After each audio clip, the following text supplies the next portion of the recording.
Ongole TIMS hospital నుంచి వచ్చినామండి. 2020 కోవిడ్లో మమ్మల్ని కాంట్రాక్ట్ బేసిస్లో గవర్నమెంట్ రిక్రూట్మెంట్ చేసింది. అప్పటికప్పుడు నోటిఫికేషన్ ఇచ్చి అప్పటికప్పుడు కోవిడ్లో రిక్రూట్మెంట్ ఉందని కాంట్రాక్ట్ బేసిస్లో ఇచ్చినారు. 250 మంది స్టాఫ్ నర్సులు, దాదాపు ఒక 17 మంది హెడ్ నర్సులు రిక్రూట్ చేసుకున్నారు.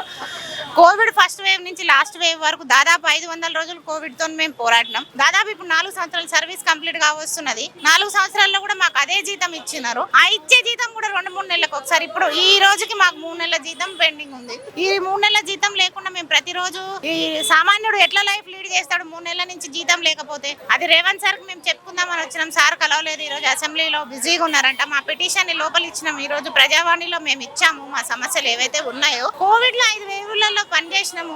ముట్టుకుంటే అంటుకుంటే రోగం వచ్చింది. గవర్నమెంట్ కి చాలా సార్లు, పాత గవర్నమెంట్ కి మేము పిఆర్సీ రాలేదు. ఏదైతే 30% తెలంగాణ గవర్నమెంట్ బీఆర్ఎస్ గవర్నమెంట్ లో అనౌన్స్ చేసినారో అది మాకు ఇప్పుడు 2 సంవత్సరాలు అవుతుంది. అది కూడా ఇంప్లిమెంట్ చేయలేదు. 4 సంవత్సరాల సర్వీస్ అయిపోతుంది.